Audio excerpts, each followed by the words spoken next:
হরে কৃষ্ণ। রাধে রাধে। সমস্ত বন্ধুগুলা কেমন আছেন? তো আজই আরেকটা নয়া ভিডিও নিয়ে তোমার সামনে তো হাজির হলুম। তো জানেন, এই রাধাষ্টমীর পরে ভাদ্র মাসের শুক্লপক্ষের একাদশী, পার্শ্ব বা পরিবর্তনী একাদশী। সবাই মোটামুটি জানেন যে শ্রাবণ মাসে ভগবান ক্ষীরসাগরে শায়িত হয়েছিল, সেটা হচ্ছে শয়ন একাদশী। তো এখন হচ্ছে সেই ভগবান পার্শ্ব পরিবর্তন করবেন, তাই এই একাদশীর নাম পার্শ্ব বা পরিবর্তনী একাদশী। তো আপনারা সবাই এই একাদশী ব্রত অবশ্যই পালন করবেন। তো আমি এই একাদশীর ব্রত মাহাত্ম্যটি আপনাদেরকে পাঠ করে শোনাচ্ছি। ব্রহ্মবৈবর্ত পুরাণে ভাদ্র মাসের শুক্লপক্ষের পার্শ্ব একাদশী মহাত্ম্য যুধিষ্ঠির শ্রীকৃষ্ণ সংবাদে বলা হয়েছে। যুধিষ্ঠির মহারাজ জিজ্ঞাসা করলেন, হে কৃষ্ণ, ভাদ্র মাসের শুক্লপক্ষের একাদশীর নাম কি? এই ব্রত পালনের বিধি কি এবং ব্রত পালনে কি পুণ্য লাভ হয়?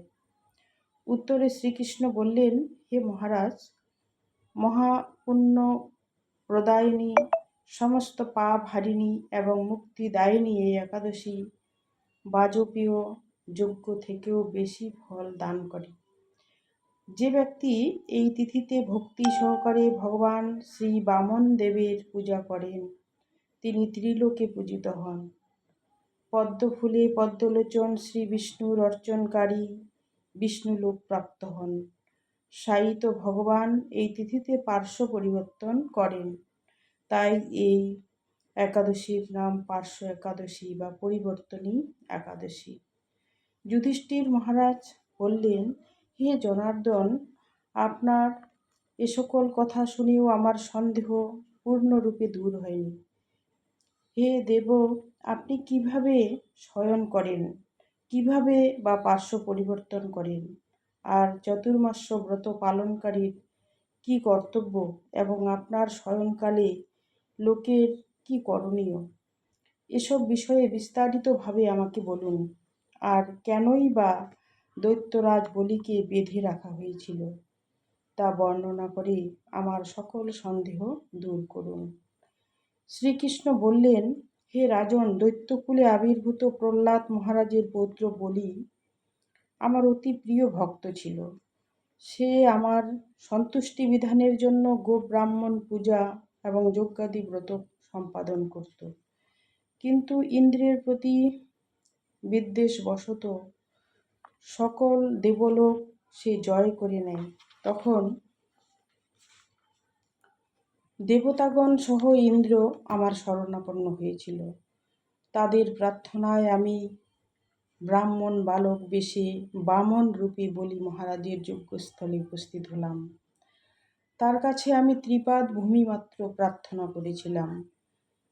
সেই তুচ্ছ বস্তু থেকে আরও শ্রেষ্ঠ কিছু সে আমাকে দিতে চাইলেও আমি কেবল ত্রিপাদ ভূমি গ্রহণেই স্থির থাকলাম। দৈত্যগুরু শুক্রাচার্য আমাকে ভগবান রূপে জানতে পেরে বলি মহারাজকে ওই দান দিতে নিষেধ করল। কিন্তু সত্যাশ্রয়ী বলি গুরুর নির্দেশ অমান্য করে আমাকে দান দিতে সংকল্প করল। তখন আমি এক পদে নিচের সপ্ত লোক এবং আরেক পদে উপরের সপ্ত ভুবন অধিকার করে নিলাম। পুনরায় তৃতীয় পদের স্থান চাইলে সে তার মাথা পেতে দিল। আমি তার মস্তকে তৃতীয় পদ স্থাপন করলাম। তার আচরণে সন্তুষ্ট হয়ে আমি সর্বদা তার কাছে বাস করার প্রতিশ্রুতি দিলাম। ভাদ্র শুক্ল পক্ষিয়া একাদশীতে ভগবান শ্রী বামন দেবীর এক মূর্তি বলি মহারাজের আশ্রমে স্থাপিত হয়। দ্বিতীয় মূর্তি ক্ষীরসাগরে অনন্ত দেবের কোলে শয়ন একাদশী থেকে উত্থান একাদশী পর্যন্ত 4 মাস শয়ন অবস্থায় থাকেন। এই 4 মাস যে ব্যক্তি নির্দিষ্ট নিয়ম, ব্রত এবং জপ তপ ব্যতীত দিন যাপন করে সেই মহামূর্খ জীবিত থাকলেও তাকে মূর্খ বলে জানতে হবে।